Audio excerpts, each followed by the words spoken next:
So whether you're an experienced hobbyist when it comes to plant tanks or you're a newbie, you probably have heard of RODI at some point in your time of doing research and stuff like that. So if you're experienced, you know that RODI is a really crucial point of plant tanks, especially when you're doing plant tanks at a very high level. RODI is one of those things you definitely use. And so if you're a newbie and you don't really know what RODI is water that goes to RO system, RODI, which is also, it goes through a resin filter as well. And what it does is take basically your tap water or whatever water you're putting through it and basically filters it down to just pure water. And so no elements, no metals, no chloramine, no nothing in the water, just pure water. Which kind of fun fact, if pure RO would actually be sick to humans. So if we drink a lot of RO, it would make us sick. And the reason why it would is because pure RO, it's just literally water to the point where that water actually needs to find basically nutrients, and where basically where that water is gonna get nutrients from is our body, and that would actually make us really sick. So it's gonna strip our nutrients from our body essentially. And what that do is that'll actually do the same thing with fish and plants as well. And so you're probably wondering why is RODI even important? Why should we even use it if it does that? So when we use RODI, we actually don't use just pure RO. So if you ever heard about something about remineralizing, basically the remineralizing is the process of adding back minerals into the water to make it basically then safe for the plants, and basically add a certain softness of the water that we prefer basically for whatever plants or fish we're keeping. And another term you'll probably hear is like TDS and stuff. TDS is total dissolved solids. It's a big measurement, especially when, not so much when you're for anything else, only when you're really just using RODI, because our TDS really matters when you're using RODI, because that's actually going to tell you something. On other tanks, TDS will probably be all over the place depending on your tap water and all other stuff. So obviously TDS on RO water is going to be absolutely zero as long as your filter is constantly getting checked on and changed out, and your filters are getting checked out. TDS should always run zero and come out zero, and so that's why we remineralize it to a certain amount of TDS, which typically in a plant tank like we're doing, usually 120, 130, 140 TDS is kind of the range. Usually 120, 130 is about the average, but again, it just depends on what you're keeping. Some TDS, if we're keeping Neocardia, is maybe 180, 200, so it just really depends on what we're keeping and all that. And of course, a TDS meter, that's a tool that definitely you want to invest in if you're doing this. Some RO units actually will have a TDS meter attached on it, which is pretty nice, and sensors. But other than that, there are TDS meters. My recommendation would be getting one that you can recalibrate. One that I really like is made by Hanna Checkers. Hanna makes a really good salinity checker, not salinity, my bad, TDS meter. And that one is able to calibrate. Other ones you can get on Amazon really cheap, which do work and do read accurate for a little bit. And TDS don't really need to be calibrated as often, so they can stay pretty accurate for quite a long time. But I'd invest in one, especially if you have a lot of tanks. I'd invest in one that you can recalibrate, and then you'd be good to go. And then basically every time you do a water change, you test TDS, add the remineralizer to the certain amount of degree that you want, and you'll be good to go.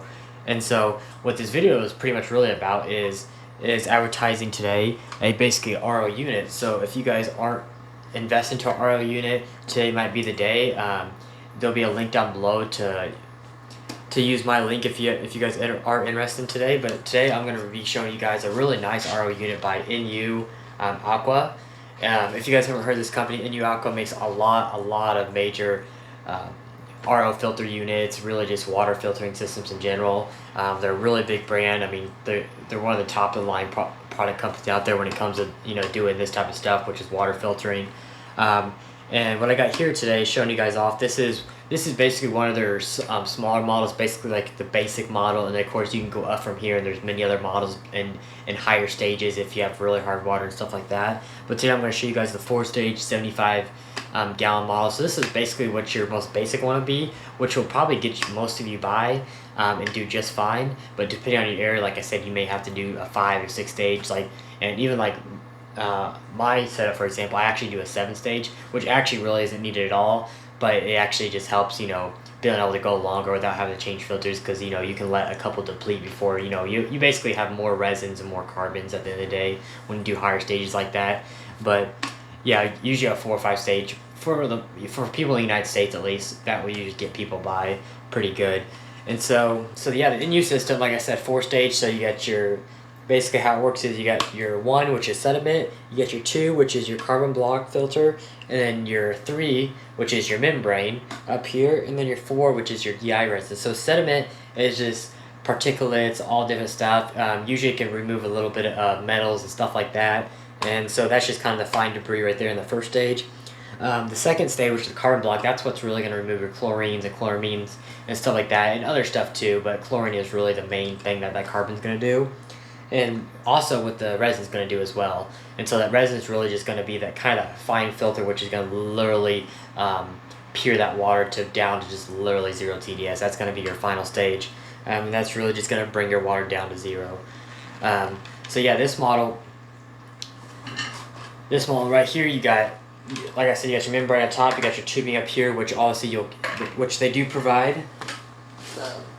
Your RO tubing right here in a bundle, so they're color coded to the certain outlets. So obviously one's going to be wastewater input, and then your actual, you know, tap it into your sink, and then obviously your actual usable water, which will probably, I haven't looked at which color is what yet, what they actually want you to use, but I'm guessing the blue would be your product water, black probably is your waste, and the white is probably your input. So my guess, but I'll have to look into that a little bit later. But yeah, basically pretty simple. Like I said, it'll go through, basically your water will go through your sediment, your carbon, then goes up to your membrane, and then it goes into your DI. And right here, so yeah, basically it's pretty plug and play. I mean, this system is as easy as it gets. You'll have these little plugs here, which these are all just push connects, so this actually comes right off. Let's see here. So this little blue plug will actually come off, which kind of holds it down as well. Popping that right off.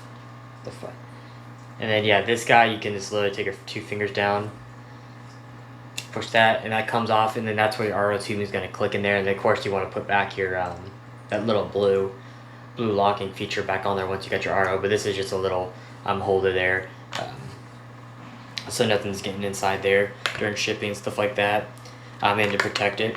And so obviously that's where wastewater is going to go. So wastewater is going to go right there. Your product line is going to go through the white, and so that's where that input's going to go and run through the filters. And then of course your blue right here is where it's going to be your final product water. That's going to be the good water that you actually are going to use and stuff like that. So yeah, like a system like this, it just all depends on how much water you're making. All these filters are going to probably last you almost a year, depending if you're really creating a ton of water, then you'll get a little bit less on here because you're using these filters up a lot more. But on average use, if you're not making too much water, yeah, these things will definitely push a year. Probably 8-9 months would be probably be a safer bet. Just to give you guys a rough idea. And then the membrane, for example, though that's going to last your longest. Membranes usually last about over a year, usually a 1.5 to 2 years, depending on how hard you're using it. But that's going to be something that you don't have to change very, very often. Obviously you'll know when these start getting depleted, because the sediment filter will get really dark and brown, kind of, you'll really see it starting to get nasty. The carbon block, you won't really see much of a color change, but then the resin, for example, you'll actually see it turn colors, and so it will be a color changing resin that you'll see, and you'll see that color difference. And once it gets about 90% depleted, that's when I'd go ahead and change it. You usually don't want to get it all the way up to 100, or if your TDS starts creeping over 0, say it starts reading like 1 or 2 or more, then yeah, you definitely want to go ahead and change it. You don't want it, you rather just don't have any TDS at all going into your tank. So that, but yeah, I got nice mounting screws on the end, so you can hang it up on the wall, however nice and neat you want to hang it up. And then the other great thing about this product, you do get the wrench, so you take those filters off. And then the other good thing is it comes with all the attachments you need to, basically all of them you're going to need to ever set up this filter. So you do get a garden hose attachment. You also get a sink adapter, so however you want to do it, if you want to put it in your sink or you want to put it in like a basement and tap into like a hose line, however you want to do it. You also got this little nipple here for the hose design, so you can just, you know, if this is going to go under your sink, you can basically still use your sink, like switching what to use your RO or actually use the sink. There's a little ball valve right there, so you can kind of switch it between if you need to like wash your hands or actually use your have the water go into the RO system. So that's kind of nice as well. And then, yeah, so basically, yeah, you got all the attachments here to basically hook up to whatever you have at home. Of course, if you have something way different or out of the ordinary, of course you may have to go out and get some other attachments, but pretty much 95% of the people are going to have, you know, be able to use any of the attachments here, which is nice. So, you know, no need to buy any extra stuff. You know what you're buying here for the price is basically going to get you everything to get started. You don't have to, you know, go out and get anything extra. The other thing is, which I believe they something they may include too. I'm not actually totally sure. I'm pretty sure this is separate, and it usually is on most systems anyway. But a ball valve, if you're going to have a container, definitely a ball valve is going to be really nice, because that's actually what's going to stop the water from filling up whatever container you're using. So say if you're using like a fruit trash can, for example, you would drill a hole and put this ball valve in, and this will automatically flow and shut off the main system, so it doesn't basically make more water than it needs to, so it doesn't flood your system. So that's nice, and so that's definitely something else I'd pick up if you're gonna have a system like that. But yeah, other than that, like I said, if you're looking for a really nice RO system, I'll put the link down below for this exact one. Of course, like I said, they have all kinds of other models that you can use. But yeah, this is a really nice system, and you just makes really nice stuff. This RO system is gonna last you a lifetime for sure. Of course, you know, you're gonna have to buy replacement filters. Of course, you know, over time once you go to change them. But other than that, the system itself is, I mean, it's gonna last you absolutely years. So it's definitely nicely built. It's good to go. I mean, with the attachments, the hosing, the wrench, everything's there to go. It does include the actual, you know, the filters already in the containers as well, so you don't have to worry about that. So everything's already good to go. So yeah, like I said, I don't want to talk anymore. I don't want to make this insanely long, but yeah, like I said, if you want to look at it, the link's down below for the system. Other than that, if you have other questions about RO systems, I'm sure NU Aqua would be happy to help you guys answer some questions more on their systems. But if you have questions on RO system, on mineralizing, on other components of this filter, just let me know down in the comments or on my Instagram at JJ Aquariums, and I'll see you guys on the next one.